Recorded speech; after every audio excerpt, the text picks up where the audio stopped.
So, remember how I said NXT TakeOver Brooklyn 3 was that show that you didn't really need to change after the show was over with, and there would be nothing to change? It's just absolutely perfect. Just keep it the way it is. Don't screw it up. Oh my god. SummerSlam is the exact opposite. There's so much wrong with this show that it astounds me at how fucked in the head Vince has become. And also done. So, we got a pre-show, we got 3 pre-show matches, and the rest of it is on the main card. And, okay, 2 wrestlers were buried in one night. It's the first since the Nexus angle with John Cena. Oh, and by the way, John Cena buried somebody. We got mostly title changes except for the last 3 title changes. The US, the WWE, and the Universal Championships. And when people say that the pre-show had a better match than 90% of the card on the main show, that realizes you have failed as a booker and as a promoter.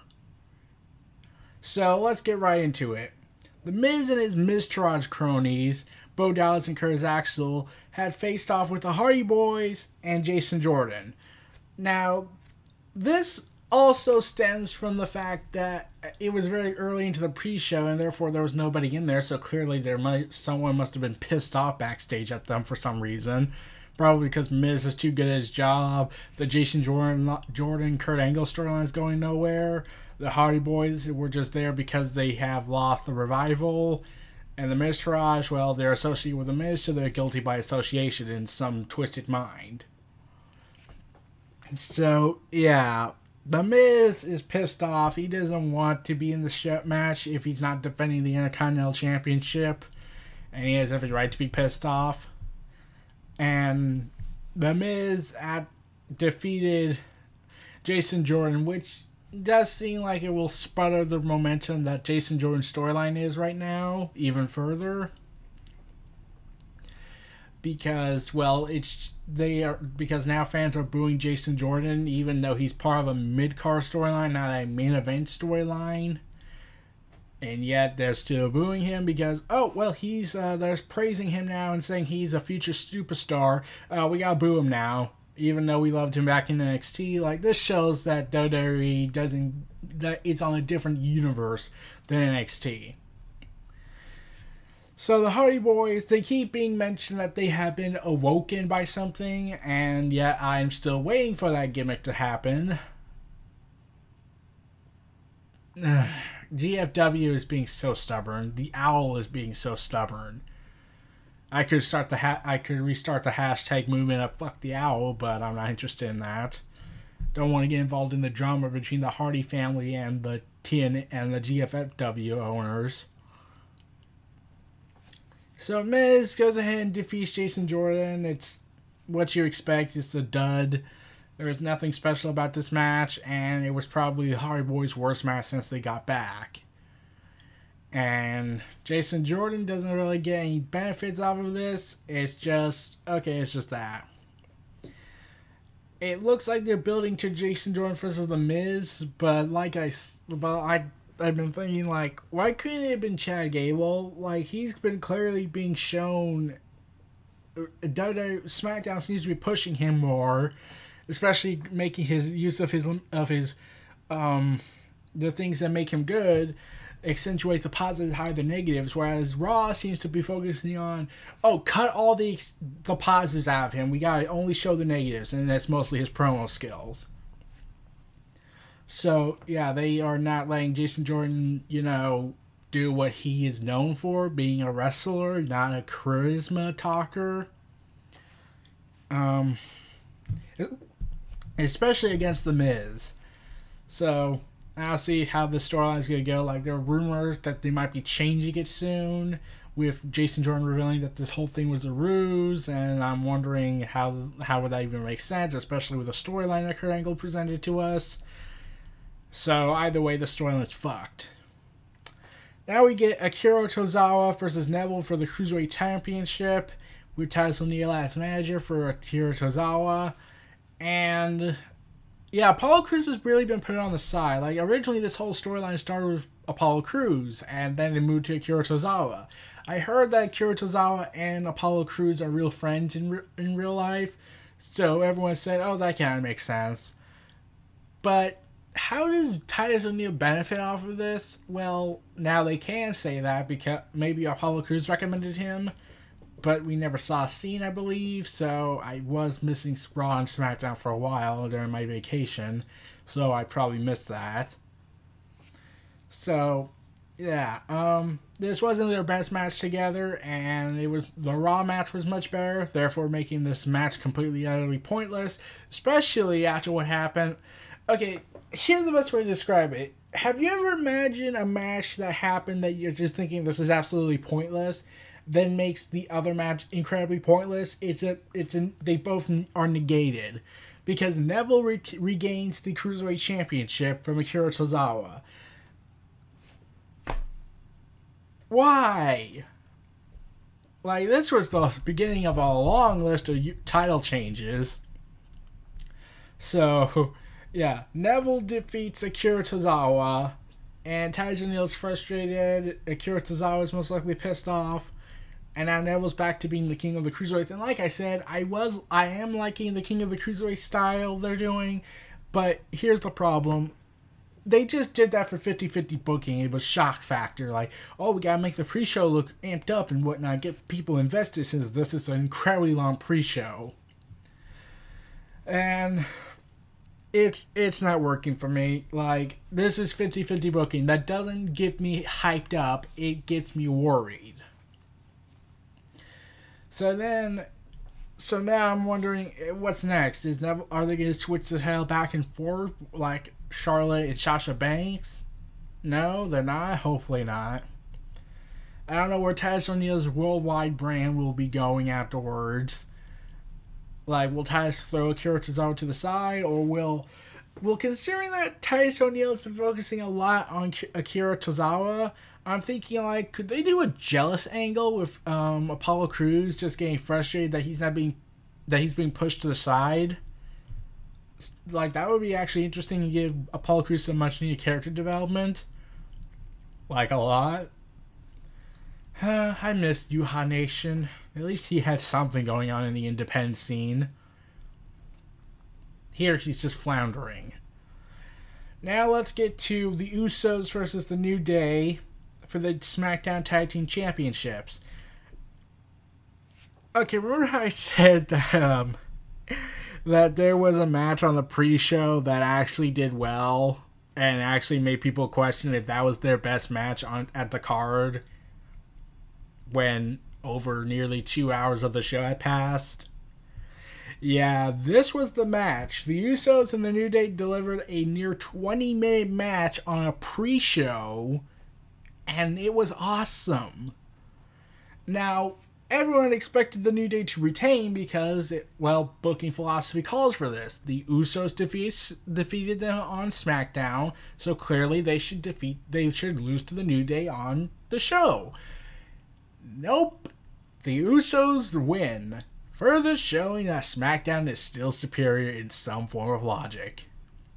At least until what happened next after the tag team match. So the Usos are now SmackDown Tag Team Champions again. The New Day, I don't know what's going to happen to them. Like, are they going to go back to fighting them? Like, I'll be all for more tag team matches with them. But at the same time, I'm thinking, like, well, how long is this New Day thing going to last? It's been lasting for, 3 years? Like, where else are they going to go with this? Like, they've already won the Raw Tag Team titles. They won the original Tag Team titles. They passed the SmackDown Tag Team titles. So, really, I don't know what's next. And especially, I liked how Big E did a suicide dive. Yeah, someone of his size doing suicide dives, though, considering who we have on the roster nowadays. Big men doing suicide dives, Luke Harper made that happen. So, thanks Luke Harper, who wasn't on the card at all, and I'm pretty sure he's pissed off. Along with Eric Rowan, the Fashion Police, they really should have been on the show and done a segment. That at least would have given something to do. And then before that match, we got Elias Samson doing a concert. I'm still calling him by Samson because that's what everyone remembers him as, not just Elias. Like, WWE thinks that long names are harmful for some reason. I wouldn't be surprised if that was the case. And he was getting booed or cheered. I couldn't tell. Like, I thought I was hearing boring chants. But Elias was, and then I started hearing Elias getting cheers, and I'm like, okay, yep, we just found the place where he's going to get popular at. He just won New York. Yeah, and a lot of people were saying he was one of the best things about the pre-show. Yeah, concert that isn't The Rock was one of the best things of the pre-show until the tag team match happened. Oh god, that is unbelievably sad. So, yeah, the pre-show did much better than the main show. That is unbelievably sad. And it had less audiences. Man, Vince, you just like digging that grave. You just like burying yourself. Like, wandering around, wondering, oh shit, what are we gonna do? Oh god, NXT's doing better than us. We gotta screw everything over. So now let's get to the main card. John Cena versus Baron Corbin.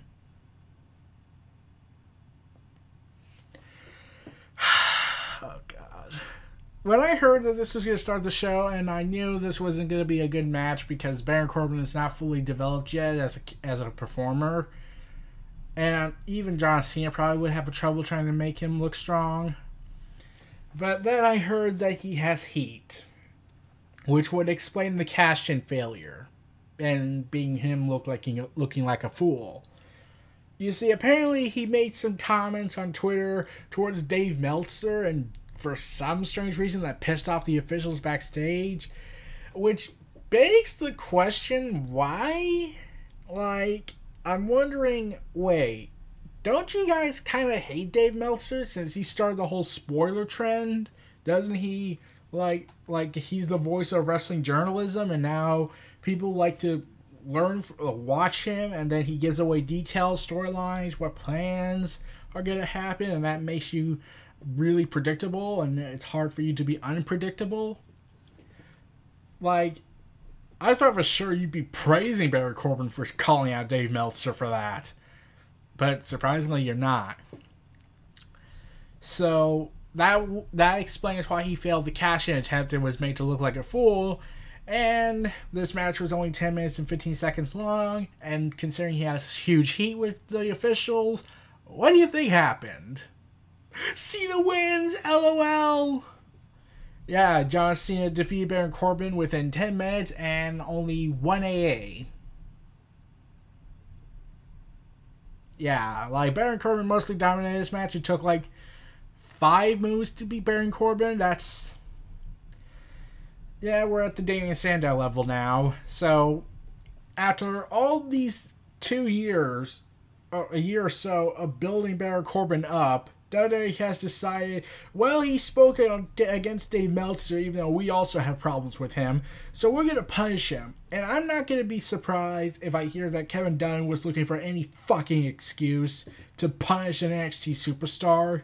Like, he's somebody in NXT, but to Kevin Dunn, he's absolutely worthless. So he's going to whisper in Vince's ear while screwing our wallets and saying, yeah, he sucks. He doesn't have talent. He has no future here. He's an NXT guy. He's not one of your creations. So, yeah, Baron Corbin, it was a nice career. Let's just call it. Like, the minute you are made to look like a fool during your cash-in attempt, even bigger than Cena when he cashed in, which was doing the honorable path. And now this, yeah, like, his career's not going to go anywhere after this. I'm convinced. Like, even if they, give him a singles card, he could have been WWE champion, but they'll never give him that belt now because they'll think he's immature for it. Even though he hugged a crying kid and calmed the boy down, or was it a girl? I don't know, but I have heard that Baron Corbin after the show was showing a softer side. So clearly he's good with children. Not in that way for those disturbing psychopathic madmen. So, yeah, Baron Corbin, it was a nice career. It lasted lasted about a couple of years. You had not won a single title. You won the briefcase, but you lost it. And now fans are going to associate with him with the Money in the Bank contract by saying, "Where's your briefcase? Where's your briefcase?" So now he's become a laughingstock. And I don't want to talk about this anymore. I'd be ranting soon if I go into that any further. But John Cena is told, bury Corbin, make him look like a fool even more. And of course they did what he did his job, because he's the greatest ass kisser in WWE since he used to kiss up to his boss. Now after so much disappointment going on in the show so far, only one match doing so well. We got Natalya versus Naomi for the SmackDown Women's Championship. And with Carmella lurking around, a lot of people were expecting Carmella to possibly cash in. So now, Natalya shocked the world by defeating Naomi for the SmackDown Women's title. And here's the thing, she has now won a title in WWE in 6 years. And I'm not guessing on that. I'm not thinking statistically. They said it. She hasn't won a title in 6 years. Wow. Someone who's a pure wrestler, pretty much, and isn't really much of the character type, and wants to be seen as her athleticism, hasn't won a title in 6 years. So, not surprised by that, especially after the farting angle they gave her. That was horrible. And Naomi, okay, she did the best she could in this match. And also coming out of SummerSlam, John Cena was losing left and right at SummerSlam. He had lost 6 years in a row, and this just happens to be after the Nexus storyline. Oh, by the way, the Nexus members were told they were going to win the week before. Edge and Jericho, this ties into their statement as well, where they said they wanted the Nexus to win, and it was planned. And then Vince bullshitted everybody by saying, "Oh, we felt like SummerSlam needed a happy ending." And Wade Barrett had said in an interview just recently that was complete bullshit. They knew he was lying. So, just add up and say, John Cena, I'm his bitch. Like, that's what Vince should have said, because I'm John Cena's bitch. He's Hulk Hogan to me. So I have to listen to what he says because he has a contract that has creative control. So, yeah. Vince, just admit you made a mistake and we could probably move on. I'm like, we're not going to forgive you, but we'll probably move on. But no, you have to lie and con. So, Natalya is now SmackDown Women's Champion. Carmella doesn't cash in, and that was seen as predictable if that happened. So now I'm curious as to know where they're going to do the cash-in attempt. Like, I had a feeling they weren't going to do the cash-in for one reason. Baron Corbin just failed at cashing in his contract, so they didn't want to have it at around the same timing. So I get the feeling that that's why they didn't do it. Now let's get to what many people consider to be the worst match of the night until what happened afterwards. Big Cass versus Big Show with Enzo Amore suspended in a shark cage. Okay, so forget everything that you saw in this match. It sucked. Big Cass beats Big Show. But remember how when we saw a shark cage, they were either staying in there, they would drop weapons to help out. Well, just Jericho. And the one time that the shark cage was used to enhance a performer trapped in it, like, you know, Chyna, who ripped it out of her with her bare hands, which I still believe to this very day she chainsaw someone's arms off, Musculo's arms off, and sewed them onto her own. Yes, I'm a morbid bastard. Even when I was a kid, I was thinking that. So, yeah, anyways. So, yeah. Enzo decides to say, fuck the shark cage, I'm going to use oil and slather myself with it and jump out of it. Yeah, and then he got kicked in the face. Yeah, like, Enzo was pretty much the best thing about this match, and with his antics and screaming and then trying to get involved and oiling himself up. And I'm like, oh god, Enzo, you are so hated by everybody, aren't you? Like, and I say this bittersweet regarding saying Enzo was the best thing because I've lost a lot of fandom with him because of his storyline with Rusev with the whole sexual harassing of Lana. That's actual sexual harassing, not just dad jokes. So I haven't really been interested in Enzo. And when he's the best thing going in this match between Big Cass and Big Show, and he's not even supposed to be the focus, to an extent, that really says a lot of how everything is. So Big Cass has defeated Big Show. Enzo's most likely going to 205 Live because what else are they going to do with him? Oh, they're going to give him a personality afterwards? Yeah, right.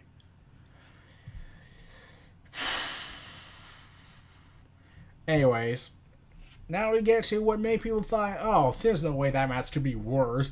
Oh boy, they managed to outdo themselves on that. Randy Orton versus Rusev. Rusev attacks during the show before the match even starts, and then when the match starts, he's instantly RKO'd, and Randy Orton wins within 10 seconds.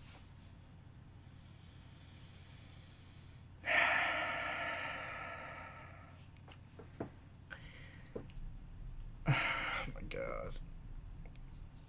Do you not see the problem here yet?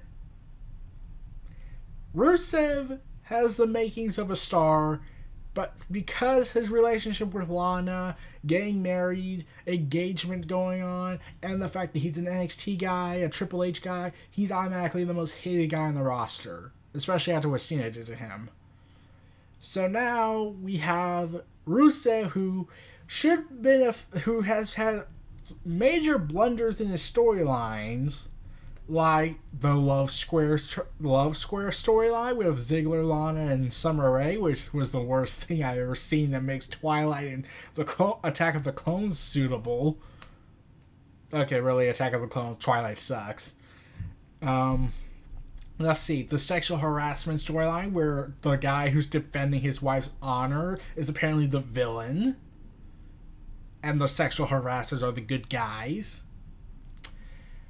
And then we got this potential storyline with the WWE title, and that's immediately squashed because Jinder Mahal had to be pushed. And then we got him fighting John Cena because, oh, he's a foreigner, he needs to be evil. Yeah. And go back to the whole well of, oh, America sucks, America's this and that and whatnot. And I'm like,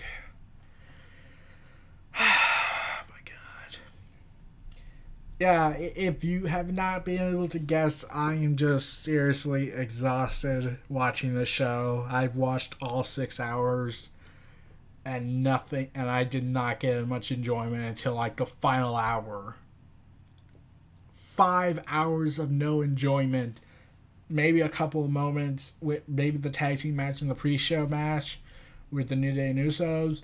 But after that, I'm like, God. So we're getting blunder after blunder after blunder after somewhat a great match on the pre-show to blunder after blunder to, well, that's a perfectly acceptable women's match to blunder after blunder. Now we get to Sasha Banks versus Alexa Bliss, because if I talk about Rusev, I'm just going to whine and complain that Rusev is being screwed because he has a life. Because remember how I said that Lana had nuclear heat, and so did Rusev, because, oh, they have a relationship. We can't have that. They can't have lives. They're factory machines to us.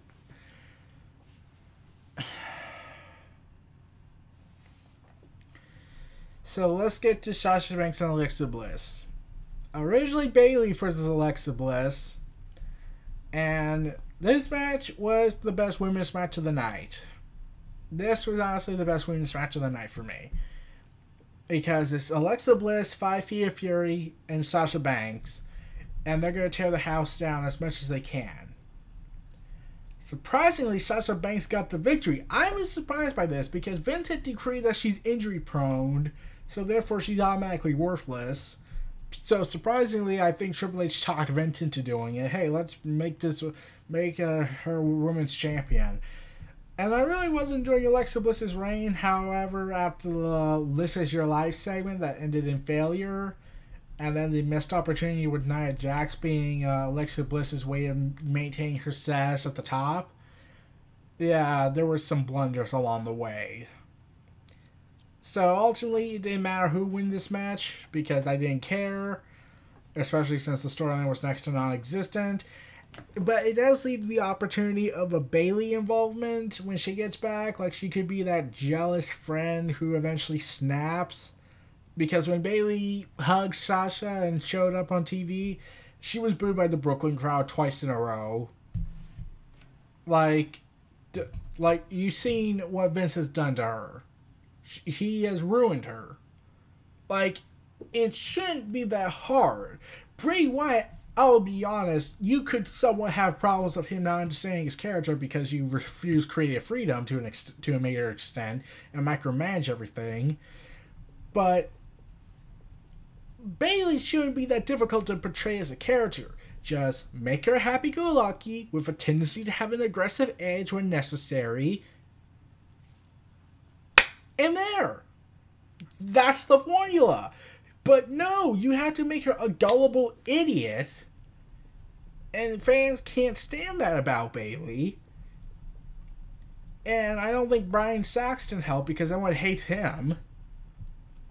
So now, Bayley's damaged goods to Vince. Like, she has no value now. She was supposed to go ahead and was potentially seen as possibly the next great big Make-A-Wish Foundation wish granter, even surpassing the likes of John Cena. And Vince looked at that and just said, I didn't make that, so that's automatically worthless.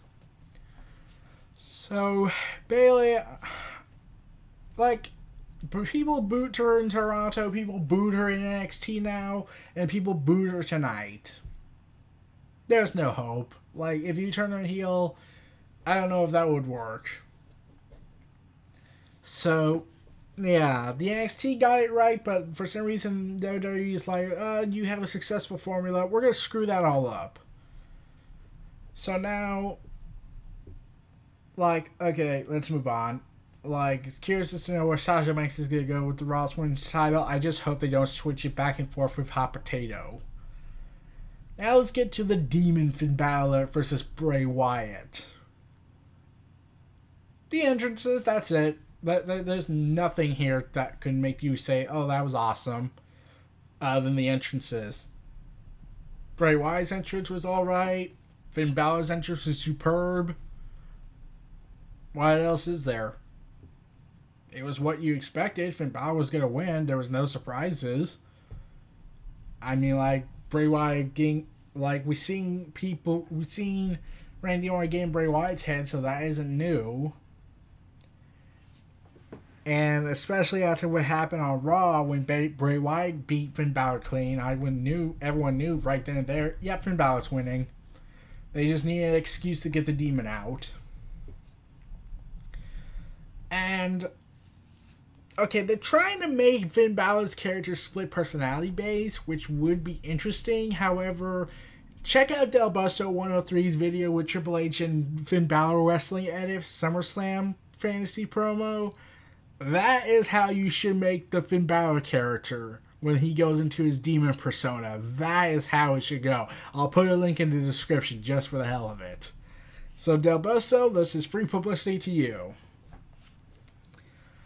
So, anyways, there is nothing of enjoyment in this match. Honestly, I would have preferred Finn Balor versus Triple H. At least I would have had something. And then probably Bray Wyatt and Triple H, because, let's be honest, Bray Wyatt's only going to get a win at WrestleMania if Triple H gives it to him, because fuck the rest, according to Vince. So now let's get to a match that was the second best match of the night. Okay, actually, hold on. Okay, I want to say the Usos and the New Day delivered the second best match of the night because it was a pre-show match. I got a "This is awesome" chant. So I want to say that was the second best match of the night. But actually, there were only 4 matches that were actually super good. This is one of the New Day and Usos is one of them. Dean Ambrose and Seth Rollins versus The Bar, as I like to call them, is another. They fight for the Raw Tag Team titles, and the biggest highlight of the show, other than the Shield Fist pose, is when Cesaro, when the audience decide to be dicks, yeah, I'm calling them out, decide to throw a beach ball in the arena because that works so well at WrestleMania, on the Raw after WrestleMania. And now everyone's pissed off, and now people on the internet are pissed off that WWE's fans have become this disrespectful, especially during a Dean Ambrose Seth Rollins match with Cesaro and Sheamus of all people. So Cesaro, when Sheamus is fighting Seth Rollins, Cesaro just gets just jumps off the aprons and rushes to get the ball and just tears it up, and I'm like, yes, it's beautiful. Oh, yes, that was hilarious. And I'm pretty sure Vince is going to be pissed the next night because he hates Cesaro's guts. Because he's boring. But yeah, everyone's now praising Cesaro as the hero of the show. So yeah, the beach ball is destroyed, so now we have to start a Beachgate movement. Yeah. And I'm thinking to myself, okay, how can you top that? There's no way. No, the show's over with. Cesaro stole the show when he did that. There is no way you could top that. And sure enough, they didn't. So, while the matches were better than the Cesaro and Sheamus and Dean Ambrose and Seth Rollins, a future match, no one could steal Character of the Night. Well, maybe one, but I'll get to him in a moment. I'll get to him in a little bit. So Dean Ambrose and Seth Rollins defeated Cesaro and Sheamus, also known as The Bar, to take the Raw Tag Team Championships. Once again, extending the championship takeaway streak from, let's see, 1, 2, 3, 4, 5. Will the streak continue? 7, 8, 3 more title matches are going to come up next, so let's see if that will happen. And sure enough, we got AJ Styles versus Kevin Owens with Shane McMahon as the special guest referee. It was awesome. Despite, I knew it wasn't going to be as great as previous matches between them, but I knew, yeah, with Shane McMahon, yeah, that's going to add some element to it. That might hinder the match a bit, but ultimately I'm fine with it. Because AJ Styles and Kevin Owens, despite Shane McMahon's involvement, was a great match. And I would not change a thing on that. And it's obviously they're building up to Kevin Owens and Shane McMahon, so I knew AJ Styles was going to retain. So ending the streak at 5-1. Poor championship gaining streak. You will be missed. Okay, moving on. AJ Styles and Kevin Owens, they would get physical with Shane McMahon at several points, like shoving him, and then he shoves back, and then I was expecting them to get hit to them intentionally. I was expecting Kevin Owens to snap and hit him and super kick him in the face. But instead, they didn't do that because that would have been so fucking stupid. Instead, they just used Shane McMahon as his leveraged human shield, as accidental pushing, as a way to make it look like an accident, collateral damage, or when they actually did, they would shove him mostly. And I loved Shane McMahon being the special guest referee. He gave it off an old school vibe when the referees were actually, with personality and not just be there to make the 1, 2, 3. Yeah, and this is the first time in how long did Shane McMahon call a match down the middle? Because I think that was I don't think that would ever happen. I don't think that ever happened. So, Shane McMahon, for once, call a match down the middle. And it looks like Kevin Owens and Shane McMahon is next on their list of priorities. And Kevin Owens going on to this conspiracy theory mode. So I'm curious as to know, are they going to wait till Survivor Series, or are they going to go to Hell in a Cell? Because that is also rumored to be a match there.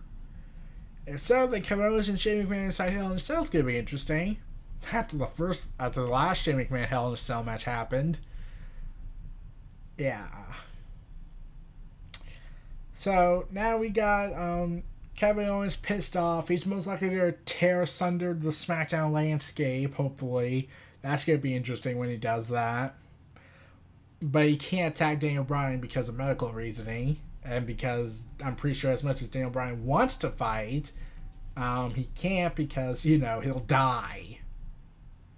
Or at least get psychologically scarred and damaged like a certain wrestler who eventually snapped. The Voldemort of wrestling. So, AJ Styles and Kevin Owens, you did it. You managed to get a good match despite Shane McMahon's involvement, and that's all. And I call that a night. So now let's get to what should have been a very unique match. Ended up being a rinse and repeat and cookie cuttered. Jinder Mahal, the modern day Maharaja, versus the artist Shinsuke Nakamura. And sure enough, this match sucked. Yeah, it was everything you expected. Shinsuke Nakamura has the upper hand. The Singh brothers get involved. Jinder Mahal does his finisher, and that's it. Yeah, they did this with Randy Orton how many times? 3 times. And one involved the Great Khali. Luckily, that was a one-time thing. And now we got Shinsuke Nakamura on the bucket list of, oh my god, I've been screwed. And I'm pretty sure this has to do with the whole John Cena incident where John Cena landed on his neck and Vince McMahon decided to be pissed off about it. Still don't get the logic on that. They apologized and Cena said he didn't have to. Stop being offended for him. That's what SJWs do. So now, Jinder Mahal, I don't know where his title reign is going to go. I was hoping Shinsuke Nakamura won the title. Also, for some reason, we cut to the commentators of Japan and India to talk about Jinder Mahal and Shinsuke Nakamura, respectively. And I really thought that was fascinating as a way to give this international vibe out of it, despite the fact where I was watching on the English broadcast of WWE. Seems I can escape the foreign languages that I don't understand. Seriously, I did not understand what the hell they were saying. I heard Shinsuke Nakamura and Jinder Mahal and the pride of India and possibly billions of people, but that's it. And considering what's going on with India right now, especially with China, I think that might reach into a topic that might get uncomfortable for WWE, especially since they refuse to go those routes anymore since Muhammad Hassan. So, Jinder Mahal's title reign continues as the modern-day Maharaja, and thus he will not have to fall back on his plan to go to Subway. So I'm curious as to know, is he going to maintain being champion until WrestleMania? Because I don't see him dropping it anytime soon, but anything could happen on SmackDown because they have more brains than Raw. We'll have to wait and see. Now let's get to the main event, the match that everyone was waiting for, except Roman Reigns haters. Brock Lesnar versus Braun Strowman, Roman Reigns, and Samoa Joe in a fatal 4-way match for the WWE Universal Championship. Oh my god, this was absolutely carnage. Over 1,000 pounds worth of wrestlers were in that match, and they were acting like Samoa Joe was acting like a cruiserweight. Braun Strowman was the highlight of the night. Yeah, remember how I said Cesaro was going to be a highlight of the night after that ball stuff? But Braun Strowman really delivered a hell of a performance in being the dominant force. And Samoa Joe was kind of just there. He had a few close calls of winning, just like I was hoping for. In fact, I was hoping for anyone to take the title off of Lesnar. So, yeah. And Roman Reigns once again cements his status as getting the loudest reactions. And, okay, Booker T said that Reigns is the most hated wrestler in 2016 and possibly this year. Corey Graves decides, under the orders of Vince McMahon most likely, to correct him and say, no, he's just controversial. Just admit he's hated. Like, you can hear it from the fans when they say that Roman is worse than the polio virus, and the fact that they want death on his head, and his daughter. I'm not kidding on that. There was a YouTube commenter. That was a big mistake to look on there. And further cement my status as losing faith in humanity. And the fact that people want the wrestlers to legitimately kill him in the ring, just say he's hated and just move on. Just acknowledge he's hated. Like, you don't have to turn him heel, but you have to admit that, yeah, he's hated. Like, I know Vince lives in delusional land, but come on. So, Braun Strowman was the highlight of this match and pretty much the highlight of the night since he was the most dominant force on there, even more dominant than Brock Lesnar. And surprisingly, Lesnar won the match. And here's another thing. Roman Reigns took the loss clean, without any excuses. Yeah, there's no Undertaker in sight. Everyone was thinking the Undertaker was going to screw Roman Reigns out of the match.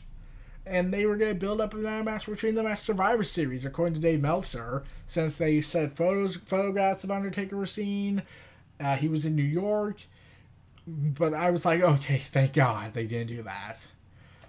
So, yeah, because I know Vince wants to kill the Undertaker somehow and getting him more injured and possibly destroy his newly replaced hip. So, yeah. Brock Lesnar is staying in WWE, which begs the question, it is obvious they're hinting that he's going back to UFC, but what if he loses to John Jones? I know people are going to say that's impossible because of his the enhancement thing that's been going around since last year, but I'm like, if he loses, WWE's going to deem him worthless, or at least book him weaker since he's the Universal Champion, and therefore he's walking in at UFC as the Universal Champion. Yeah. So, it's going to be interesting where that's going, or if Lesnar's even going to UFC at all. And I think Lesnar's done for the year. Like, he doesn't really compete after SummerSlam. So, I'm curious to know, are they going to keep him on board for another couple of pay-per-views this year? Or are they just going to, move on with the show without him? Because I would have loved to see Braun Strowman or Samoa Joe get the victory.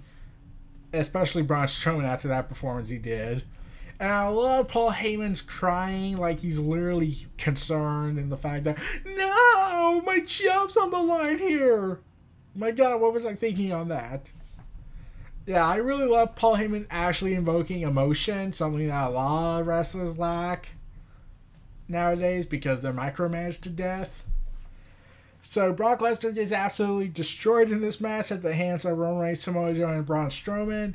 Brock Lesnar pulls the Super Cena card maneuver, or Beast Incarnate mode, and defeats all three of them by pinning Roman Reigns clean. Yeah, this is the most amount of times Roman Reigns has lost clean this year. First was mostly to Braun Strowman. Yeah. So, yeah, that's the end of SummerSlam. It was the 30th anniversary, and most of the matches sucked. Yeah, with the exception of the Usos versus the New Day on the pre-show, Dean Ambrose and Seth Rollins versus Cesaro and Sheamus, AJ Styles and Kevin Owens, and Brock Lesnar in the Fatal 4-Way match. Yeah, those were the only matches that were worth watching. Like, the rest was just not worth it. So, at least WWE has a milestone setting soon after 3 days are up, or when they have time to put it on there. I'm going to be rewatching Brock Lesnar versus the Fatal 4-Way matchup. And I'm curious to know, they're hinting that Lesnar might be getting weaker now as Universal Champion, which would be an interesting storyline. Like, the more he fights, the more energy he drains from himself, and therefore weakening at the same time. That could be an interesting angle they could do. I actually had hope for that back in the last time after the Royal Rumble back in 2015. So, Yeah, I'm glad Undertaker didn't show up because I just want him to stop. Like, his health is on the line here, and I don't care if Vince has a fetish to get him hurt. Like, I'm pretty sure Undertaker should just give him the middle finger. Because Undertaker's given so much, and yet Vince is demanding more out of him. Even though his body can't take it anymore. So, this was SummerSlam 2017, my thoughts on it, and my tiresome dealing with it. This was Neo Reality Entertainment. Feel free to like, comment, subscribe, and donate to tune for more.